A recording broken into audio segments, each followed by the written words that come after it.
Hi, Good morning, this is Monique, and Alan. and we are calling you, or calling you, we're not calling them. Yeah, Anyways, we're we are here to talk about foreclosures and modifications.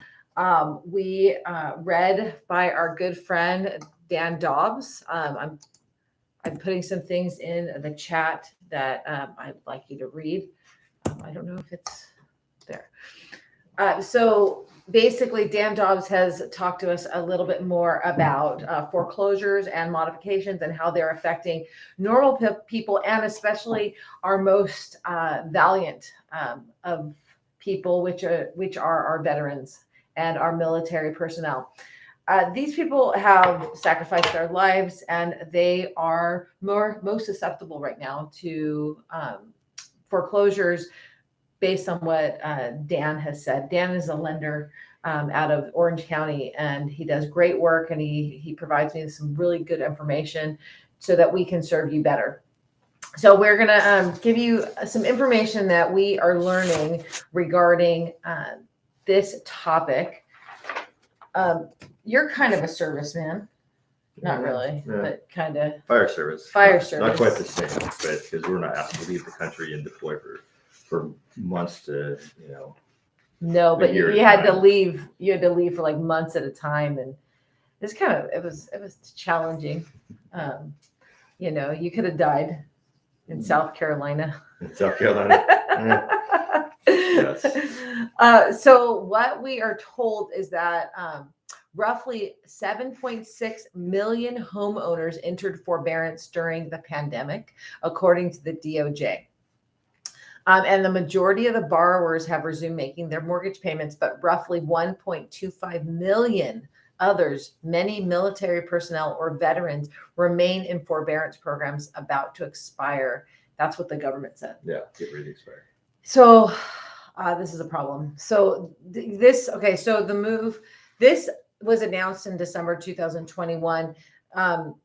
Comes as forbearance programs put in place in the early weeks of the pandemic last year to allow homeowners to hit a pause on their mortgage payments are set to expire at the end of December. And in January, payment cycles will begin. So that means this month, a lot of people have started to have to pay their mortgages again. So during the pandemic, both Alan and I had been talking about this, with our clients and we were really concerned.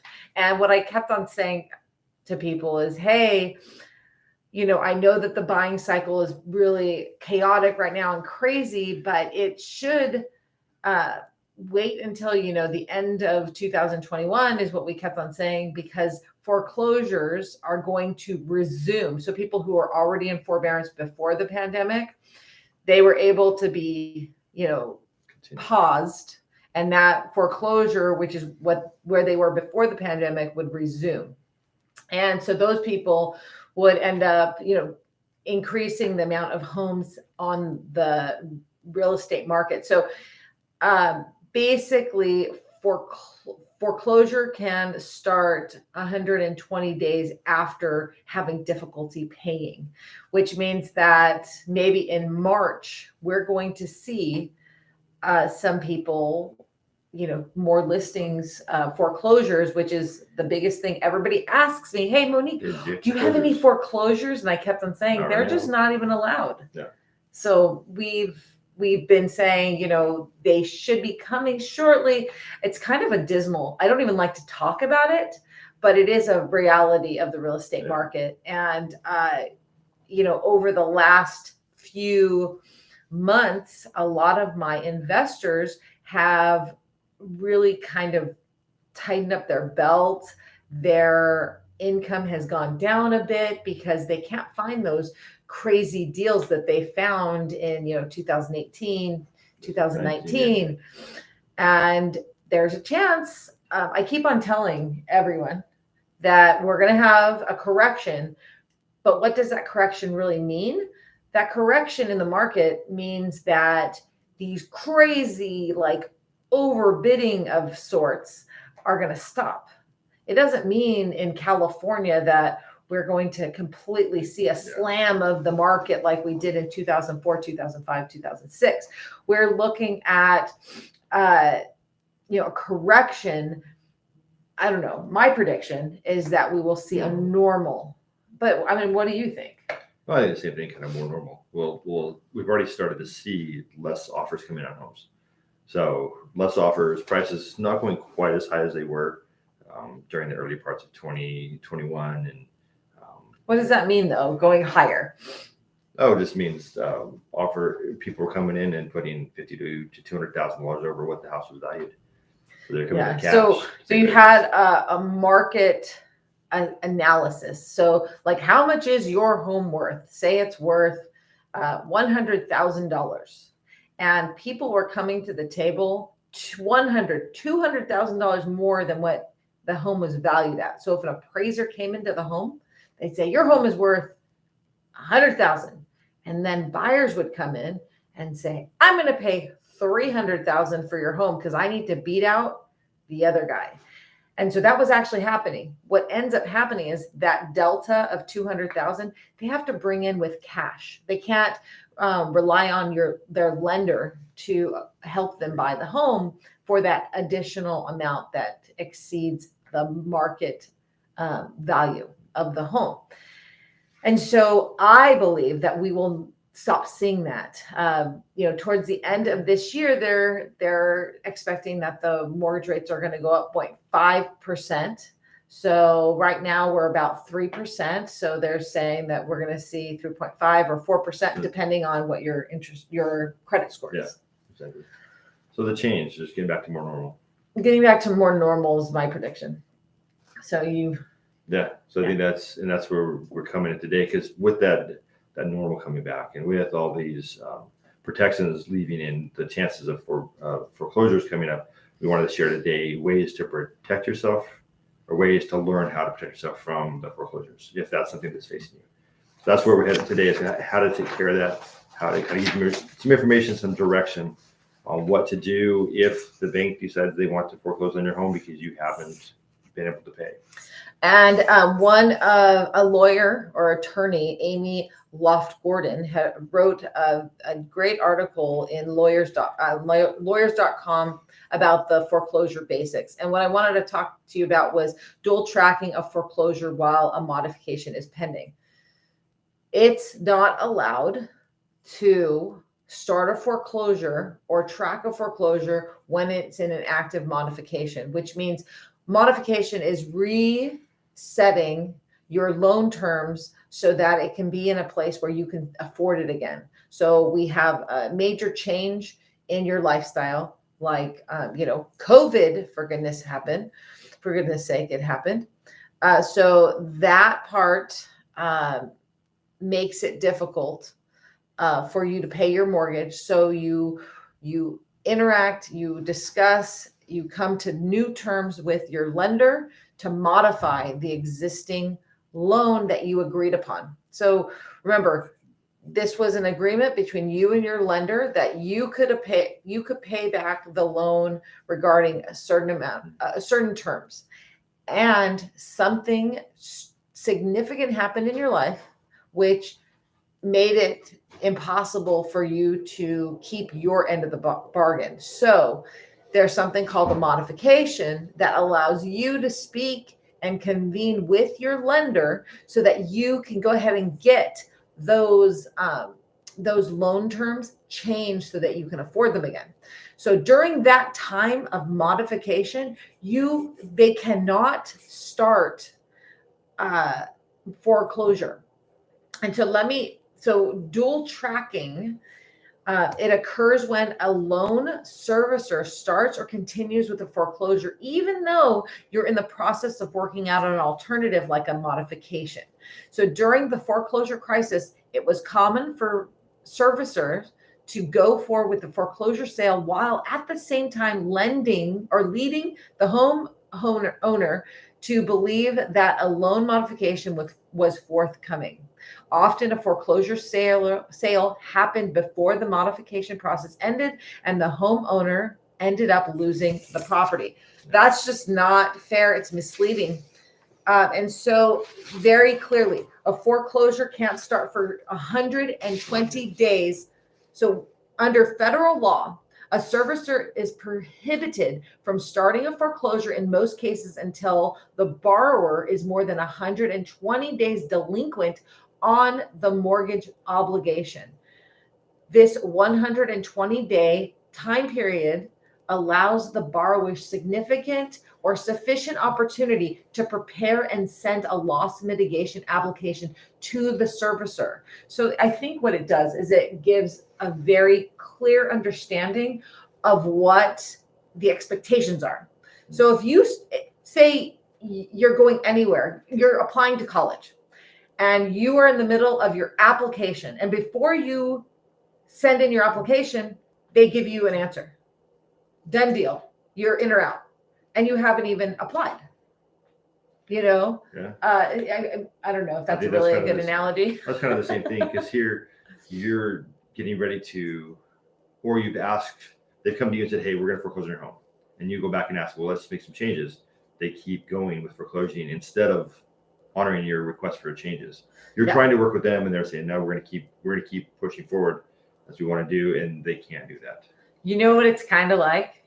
It's like when you're dating, like we're married now, but when you were like dating and there was this really hot person like over here, and but there was someone who was like adoring you over here, but you'd kind of like, he's like your backseat, and you keep on leading him on, hoping that, you know, option number one will come along, and then, you know, before the guy who is swooning and adoring on you is able to take you out on a date, you choose the other guy, and this guy's super crushed.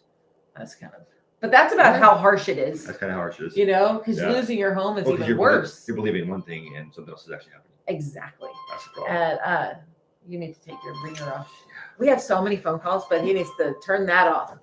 Okay, so in a few states, including California, dual tracking is completely forbidden. So California, Colorado, Nevada, and Minnesota have laws that forbid dual tracking. So a foreclosure can't go ahead while a loss mitigation application is pending. How do you know it's pending? Probably letters. Well, the bank should tell you when it's, or your lender should tell you when it's pending. Yeah. So you should be able to get, you know. They haven't given you an answer on it. Well, you know, once you start the back and forth, there should be documentation that gets sent to and from, you know, through mail. So if a foreclosure has already started and the borrower sends the servicer a complete loss mitigation application more than 37 days before a foreclosure sale, the servicer can't ask a court for a foreclosure judgment or order of sale, or hold a foreclosure sale until one of the three. So they can't do that. And then I'm not going to get into the details of this. And the reason why is because we are not lawyers. No. We are not lawyers. We are educated. Like, I went to college. Yeah. You have a master's degree. Yeah. So like, we're educated, but we're not lawyers. No. Yeah. So what Esquire says, what's her name? Amy Loft Gordon, Esquire. She says, talk to a lawyer. If a foreclosure sale in your case is looming and the servicer is dual tracking, it's highly recommended that you contact a foreclosure attorney immediately to get advice about what to do in your particular circumstances. An attorney can help you enforce your rights under both federal and state law. So you need to get advice. I would, as soon as someone is foreclosing on my home, I'm getting legal advice immediately. I would do it as soon as they started. Yeah. As soon as they said, hey, we're gonna start a foreclosure, I would get a lawyer. Because unfortunately, you are on the short end of the stick. You really don't know what's going on. And a lawyer, they do these all the time. Hopefully this would be your only time going into foreclosure. Hopefully, like, it's not like something you're used to, but for foreclosure lawyers, this is what they do. They understand how the lenders work. They understand all parties' different perspectives. They understand what the tricks they're going to play, and you don't. So I would highly recommend figuring out a way to get in contact with a lawyer. And I understand cost may be an issue. So maybe we need to find out if there's any pro bono lawyers out there that help with these types of things. But I would highly recommend getting a lawyer. So lawyers can expect hefty fines, and victims will receive compensation. These consequences are just the cost of doing business for many lawyers and servicers. So what they're saying is that if lenders get caught doing this, they know that the fines are hefty, but they're saying it's just part of business. Part of business. They plan on it because they want home back. But what happens when they've lost their house? So, you know, that's the unfortunate thing, is that some people are losing their home. So I would say stay in your home. If you know that they're doing this, don't leave. Get the modification, get a lawyer. It will be forced. You'll have to, get the lawyer, and they'll guide you through this. I think your basic protection is working in parallel with a lawyer who understands foreclosure. So in one case, Seritas, it was a lending firm, sent out thousands of defective acknowledgement notices for 4 consecutive years, 2014 to 2018. As a result, Seritas's violations, some borrowers were delayed or deprived of a reasonable opportunity to get their loss mitigation applications completed and evaluated, and were delayed in receiving or deprived of the protections against prohibited foreclosure activity to which they were entitled under Regulation X. Some borrowers suffered improper foreclosure activity as a result. Borrowers also incurred injuries such as negative credit reporting, additional late fees, and additional interest as a result of defective acknowledgement notices that delayed or impaired their ability to obtain the benefits of a loss mitigation option. So in I am putting a couple links up here for you to better understand some of these practices. Unfortunately, I don't think it's going to fit. Might have to do a couple different. We're going to have later on. We're going to go ahead and we will. We'll make sure that it's provided. That you don't have. So this is a case that you can review and see that the lender was caught doing this and had to pay for it. Yes. And so I'm going to put. I have one about dual tracking that's going into the chat right now. But this is, so in this case, I don't know if this is good news. I hate going to court. I've never really gone to court. It means just be honest and you won't have to go. But the consent orders require that they pay $4,932,525 in total redress to approximately 11,866 consumers to whom Seritas sent defective acknowledgement notices. So they were really punished by pretty hard. Yeah, they really were. We're gonna put the links in the chat box so you can go ahead and start doing some of your own research on this. But we just felt it was so important because it is starting now. Foreclosures are going to start. Yeah, banks want their money back, and they're starting to require the payment back. Yeah, and let's be fair here. When you take a loan out, there are people that are giving you these monies. They're fortunate enough to be able to lend it to you. And we, as consumers, we do have a responsibility to pay back our debts. That is fair. In every situation, there are emergencies. And for instance, this pandemic, nobody asked for this. I have to tell you that, we both have gone through loss in our lives. Alan lost his mother at a very early age. I lost my first husband to brain cancer. 2 seriously traumatic experiences. I have to tell you that the things that my body was experiencing during this obviously significant time in my life, I felt like I refelt during this pandemic. Yeah. So this Agree. was a significant insult to our finances, to our home life, to the way that our children go to school. We were all so terribly impacted. So those crazy feelings that you're having of anger, sadness, Stress, anxiety, all those things, they are very in line with what you feel when you lose something very important to you, like your mom, my late husband. Those are real serious. I mean, they document grieving, and I feel that all of us during this pandemic went through a very significant part of grieving. And so with that comes loss of money. That's a significant change. And with significant change, I do think that it is on the onus of the borrower to provide alternative ways for us to pay them back for their generosity. So, but on both sides, I think everybody needs to be nice and be fair and allow for the modification. Yeah. I do believe that there's a lot of greed in our world that we always need to be like pushing away. Yeah, we just need to be fair, because I mean it's going to be there. So if the lenders do come after you, get the loss mitigation put in, get a hold of a lawyer, and see what you can do. Protect yourself. There's other options rather than them taking the house from you.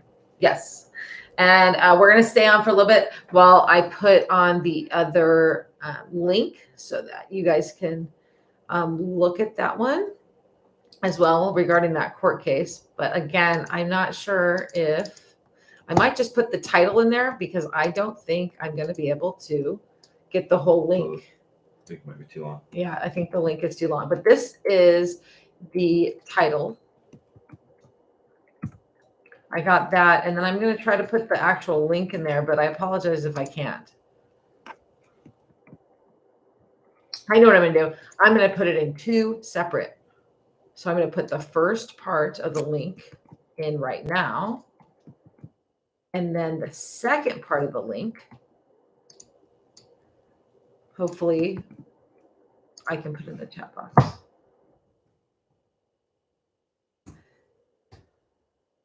Yes, there you go. It was just, I think it was I'm only allowed 200 characters, and it was 207. Anyways, thank you guys so much for listening to our podcast. Yeah. HOTT Homes. This is episode 8.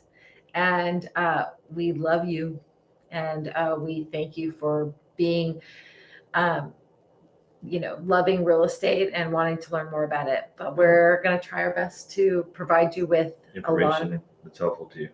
And if you have questions regarding the foreclosure, or if you're facing one, let us know. We can help direct you a little bit. Yeah. Again, we're not lawyers, but we can direct you in the right direction. Thank you so much. Bye. Have a great Bye. Have a great day.